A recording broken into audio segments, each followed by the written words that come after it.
You'd better find it. Otherwise, I'm going to blow you wide open.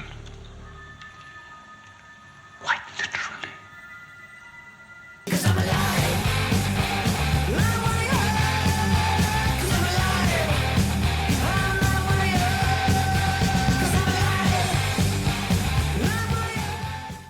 Yeah, so this one's been a long time coming. Yeah, should be one of the more obvious ones for us too. Well, it's kind of the one that started it, really, wasn't it? Yeah. We were just kind of thinking, let's do a show for stupid movies. We just didn't do this one first. Yeah, that's weird, isn't it? This one's kind of Ricochet's son, like you said before. Yeah, it's in this maniac genre of action films from the early 90s. Anyways, this is Livewire. The movie begins with what has got to be one of the best opening title screens ever. Water streaming down a metal surface with steam rising off of it. It's fantastic. Yeah, like you said, they thought about that and they just made it. They didn't just like, oh, we'll do the usual like fucking thing. But We begin with some shots of, I think it's Washington DC, intercut with stock footage of the aftermath of the Lockerbie bombing and something that happened in Beirut, and they never get mentioned ever again. It makes me think of the opening of Unhinged, except in Unhinged they were trying to have a sort of semblance of social commentary. Here they're just kind of putting footage in there. Yeah, it could be considered bad taste, honestly. Just like these like disasters. Fucking Lockerbie bombing. It's also that's close to us. After that dubious montage, we cut to a DC restaurant where they're just kind of sitting there conversing about, oh yeah, aren't we just a bunch of evil rich bastards? We're getting away with it. And they voted for it. But then obvious terrorists number 1 and 2 show up. He looks over, sees the guy, and he thinks, oh, that guy looks like a terrorist. But then right after that, he starts to turn into a rage zombie. Like, his eyes go red. He starts seizing up and everything. Nobody knows what the fuck is going on. And then he explodes. Which, as you do. Honestly, if I make a mild thing, I wouldn't have had like live wire like that at the start. I would have had like this happens and then live wire. You're in for a fucking ride. Yeah, I wouldn't have had the footage of the Lockerbie bombing in there. I would have just had this. That's the most questionable thing that's in this film. Yeah, probably. But so the entire place goes up. There's a fucking guy just randomly standing outside the restaurant. Yeah! He's like, I'm just having a good day, taking a stroll down the street. Think I'll just stand outside this restaurant. Oh my god! Next up, we meet possibly the most intense man in the world, played by Pierce Brosnan. That's right, it's Danny O'Neill, FBI bomb disposal expert extraordinaire. There's this woman sitting in her car, and there's a bomb underneath her driver's seat. And the reason that she's got this bomb under her chair, right, is because she cheated on her husband, and her husband, being some kind of, like, bomb-making genius? Gotta be like a mobster. Like a mobster or something. She kind of looks like that. She kind of looks like she'd be like a trophy wife in The Sopranos or something, doesn't she? Yeah. He fixes up the bomb situation.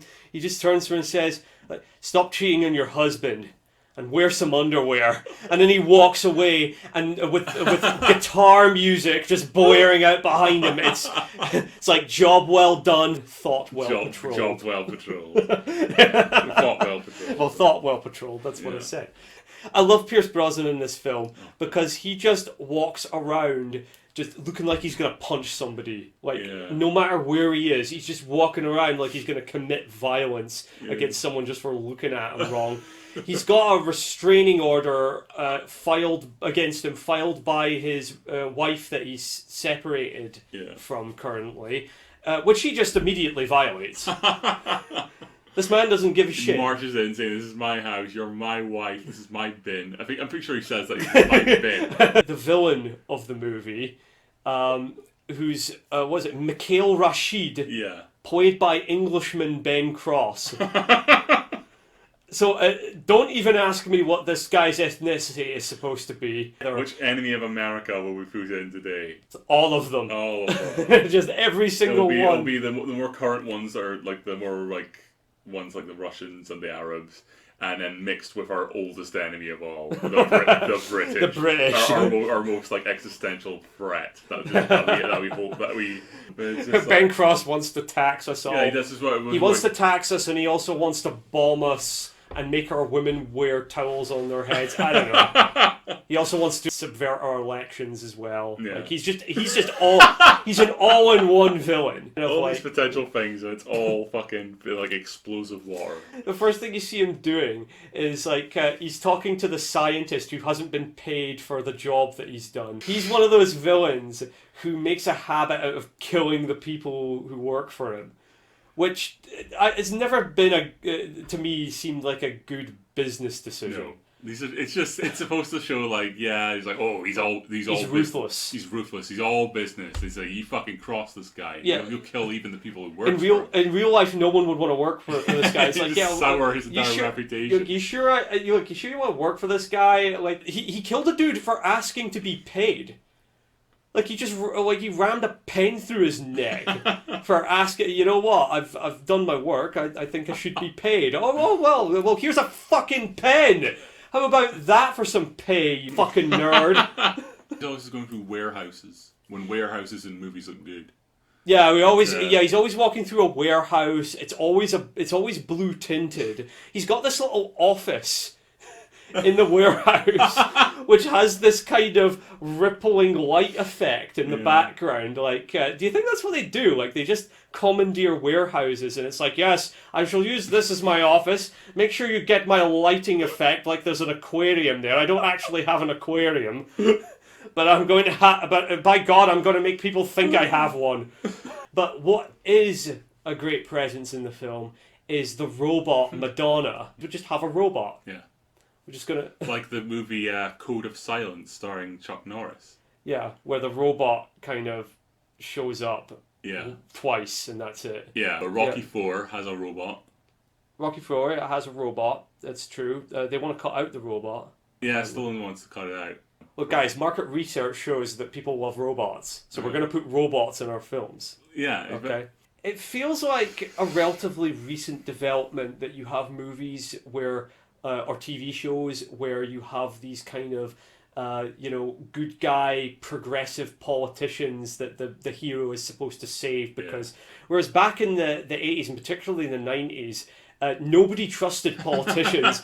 All politicians are just corrupt. It's always a corrupt senator. Yeah. It's a corrupt governor or something like that. Senators are like fucking they're like mobsters. Senators are like mobsters. Well, are mobsters, obviously. Well, they essentially obviously. are. Yeah. Whereas the president is just kind of the guy who sits there and shits himself and doesn't do anything. And it's like in The Line of Fire. It's just protect the retard.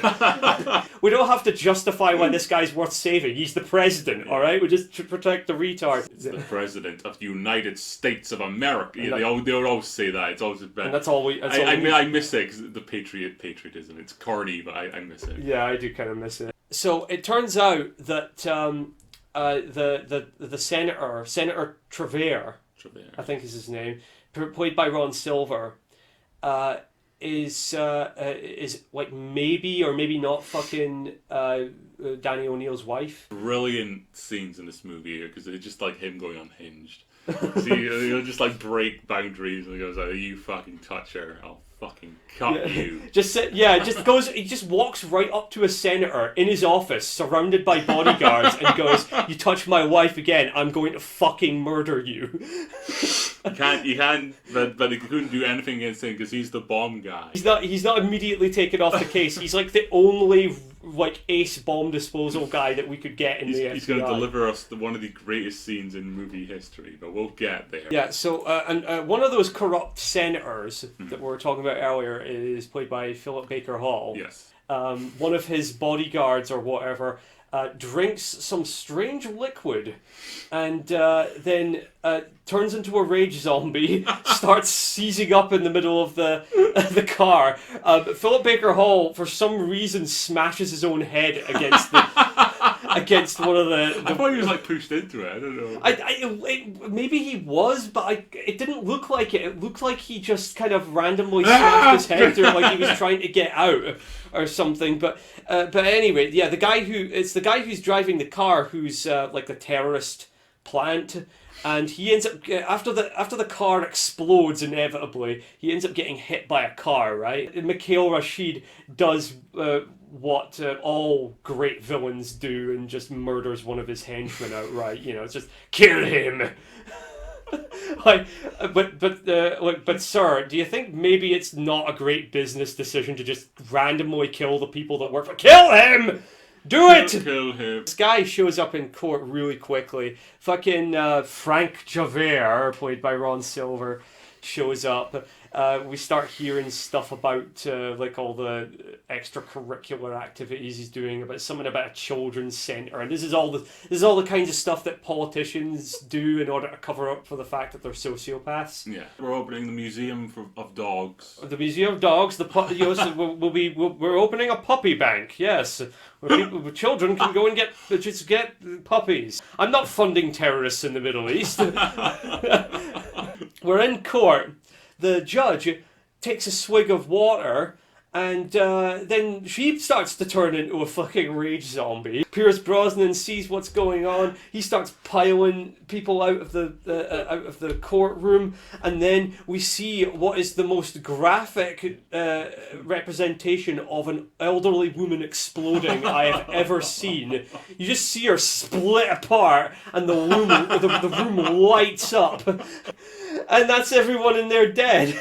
Yeah, but that's where you see like the big glass barrier was there for. It was for this set. Yeah, this alone. The glass barrier did fuck all as well. At any rate, it didn't work against exploding elderly judge lady. There's nothing more powerful. So Pierce Brosnan is, because he's separated from his wife, he's living in like a shithole studio apartment with like graffiti on the walls outside of it and everything. And his wife shows up and they have an emotional scene.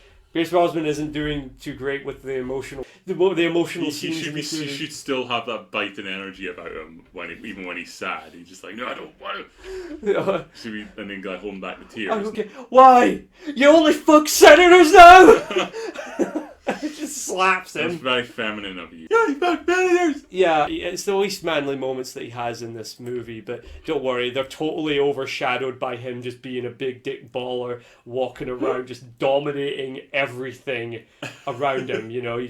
I dominate. I dominate in the hallways. I dominate in my apartment. I dominate in my house with my bin and my oven.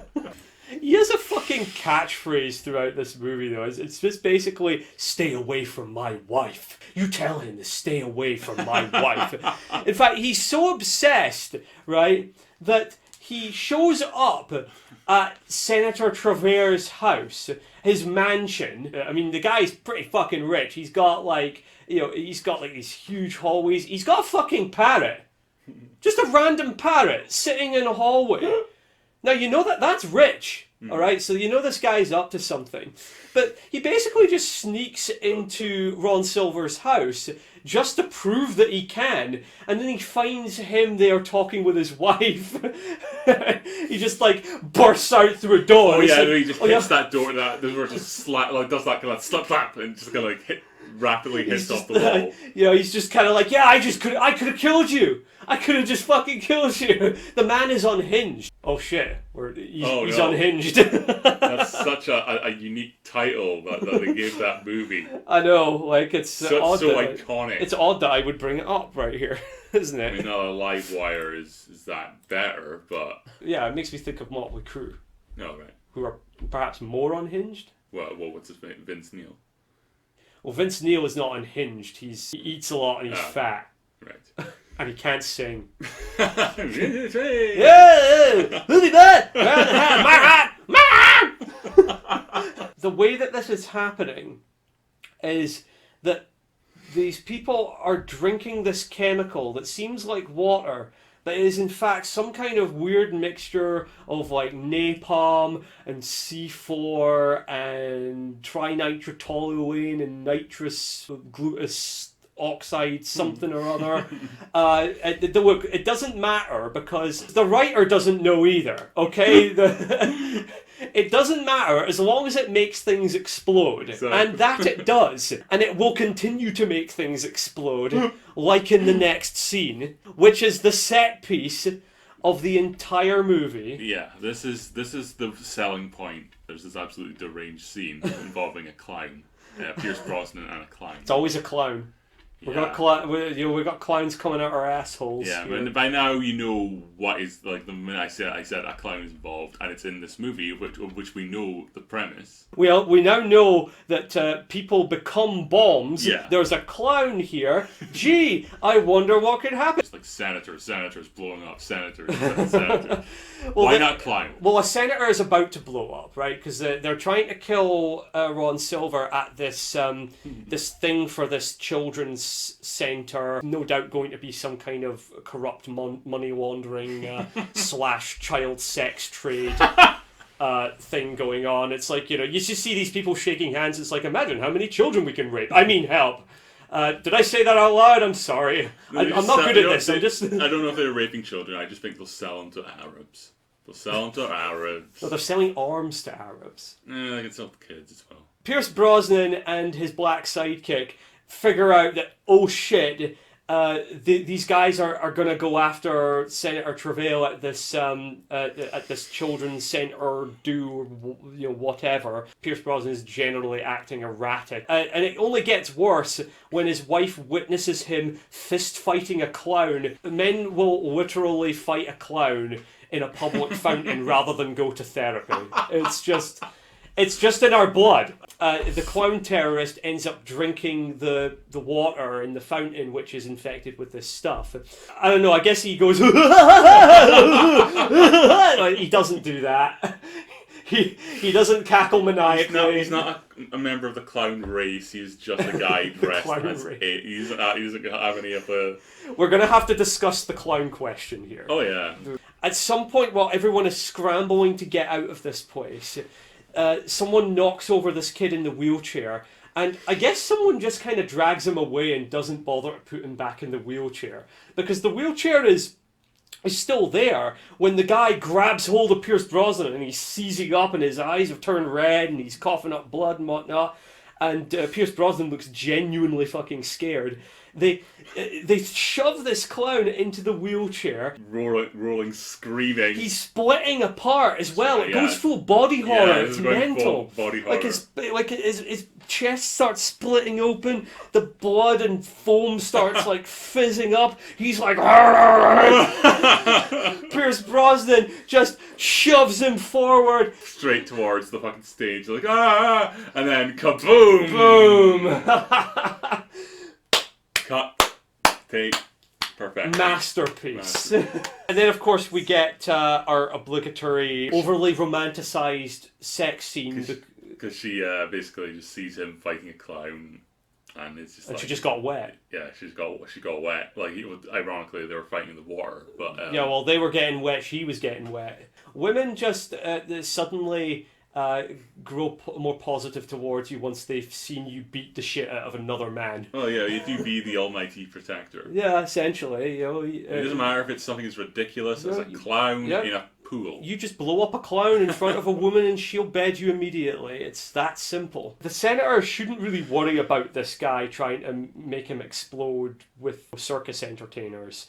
He should be worried about Danny O'Neill, who sneaks into his house again, and this time holds him at gunpoint. The terrorists show up at the house, and from this point on, it turns into a sort of MacGyver / Home Alone sequence. Oh god, yeah. Just like, yeah, you can make an entire separate movie about Pierce Brosnan becoming MacGyver. This man knows how to make explosives out of everything. Wow, you never told us about this certain set of skills that you have. They end up rushing into the kitchen after getting fired upon by Ben Cross and his gang of terrorists, who by this point are all very, very afraid of Ben Cross. Like, oh god, if I fuck up, he's gonna kill me. I don't know why I took this job. He had this reputation already. I saw the Yelp reviews. I saw the reviews on Indeed. Yeah, they're like, this job sucks. Like, he killed... Job security -10. What the fuck does that mean? This review was submitted by a man seconds before his death. Terrible benefits. So they end up in a kitchen, and fucking Danny O'Neill just turns the entire kitchen into a bomb, while Ron Silver is trying to desperately to explain to the audience exactly what the fuck is going on and why. It's something to do with like an anti-arms bill or something like that, and it'll be one of those bills where it says like, oh, this is the anti-bad thing bill, and then you read it and it makes having a dick illegal or something. It doesn't matter. None of the plot of this film matters, why it's happening. All we know is terrorists are trying to kill Ron Silver, and Danny O'Neill now has to use the house as a weapon by using cling film and Vaseline. At one point he has like a bunch of Vaseline he just throws. Yeah, you have to look at Vaseline. I don't know what the fuck he's doing with that, but he turns it into a bomb. They're like opening doors. The entire room is exploding. At one point he goes up into the attic and just rips a pipe out of the wall and turns it into like like some kind of nail mortar. Oh god, yeah, what was that? Yeah, just boom. Boom. All of them go straight into the guy's neck as well, and he's like, oh fuck. Pierce Brosnan is handcuffed to Ron Silver. Fucking Ben Cross is standing there with Pierce Brosnan's wife at gunpoint. He could have just escaped. Aha, I have his wife. Now instead of escaping, I'm going to go and find the hero of the movie and threaten his loved one in front of him. This is not tempting fate in any way, shape or form. The guy, at one point, Pierce Brosnan kills a guy. He falls off a fucking banister of the stairs and lands on like a glass vase that penetrates through his neck. And Ben Cross just walks up and looks at him, and it's like he's looking at his dead brother or something. Yeah. He just looks at him like it's like, mate, I think you've probably killed more of your own henchmen than Pierce Brosnan has. But no, he gets angry, he flips it, he's like, I'll get revenge. So that's why he's done it. He wants to get revenge on Pierce Brosnan for killing that one henchman, which I guess he was really attached to for some reason. Yeah, it's like in the original script. There was like, he's like, he's my top man. He was my top guy. He's my top guy. He's got his wife at gunpoint. And it becomes apparent that the guy has swallowed some of the explosive human bomb-making chemical. So Pierce Brosnan manages to... He pries his wife away from Ben Cross's arms by taking his head and repeatedly bouncing it off the wall behind him. It should be brutal, but it's not. It's hilarious. It's just like, you just think, boing, boing, boing. A lot of this film should be fucking tragic. No. Realistically, it should have Hanna-Barbera sound effects. Like, bloop, bloop, bloop, boing, boing. So he bounces his head off the wall. They both run away outside. They manage to get the wife away. He's like splitting into pieces with this chemical. Like his eyes are going red. Then he explodes. Pierce Brosnan and Ron Silver jump over the side of the scaffolding on the side of the house. Ron Silver impales himself on a wrought iron fence and leaves Pierce Brosnan hanging there by his arm, which by this point should be well and truly dislocated. But he's fine. He comes out. He ends up in an ambulance. His black sidekick shows up and reminds us he existed. It cuts to a year later. He's back doing his bomb disposal stuff. Oh, who is it? Oh, it's the lady from the opening. It's the lady from the beginning. And Pierce Brosnan's like, I thought I told you to go back to your husband. Oh, yeah, go back to her husband who planted a bomb under our car seat. Yeah. She goes, I did. This is my boyfriend. Like, who are you dating? What's the story of this What is going on? I want to see a movie about this woman who's just like in her dating habits. Jesus Christ. Like, who the fuck is she getting on Tinder? You know, I know it's 92, but you went out to the woods to get men. That's how. You went to the woods and you just kind of stuck your arse up in the air and made a mating call, and men would come and get you. That's how it was until about 2010 or something. Until the liberals came along with their TikToks and their Facebooks and their MySpaces and Bebos. God, I'm fucking old. So he walks away into the horizon by the sound of the 80s guitar sting, which follows him wherever he goes. We're not to mention that. He's less intense. He seems less intense now. He just did his job. He went, whatever. Yeah, but it's made more intense. Like, whatever he does is made more intense by the fact that wherever he goes, there's just fucking Tonight by Genesis playing in the background. Yeah, we make fun of just the fact it just sounds like a Genesis. Yeah, it does. That's what it sounds like. All these action movies. It's like...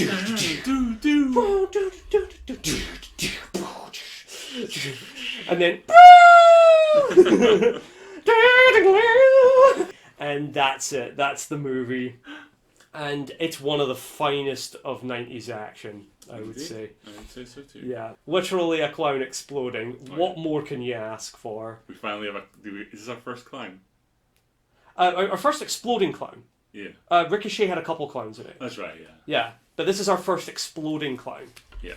So we're going to have to find some more like movies where clowns explode or they get shot, get punched, get burned alive. or they kill, or just like something involving a clown that's crazy. Yeah, it's crazy. Crazy. Crazy, just like this show. And speaking of this show, that is everything for this episode of Clowntown, the Idiot Movie Show. I have been your host, Dead-Eye Ducky. This has been the wonderful and handsome Mr. Christopher Baird. Say bye to the people. Goodbye. And may you ride the night to the morning sun.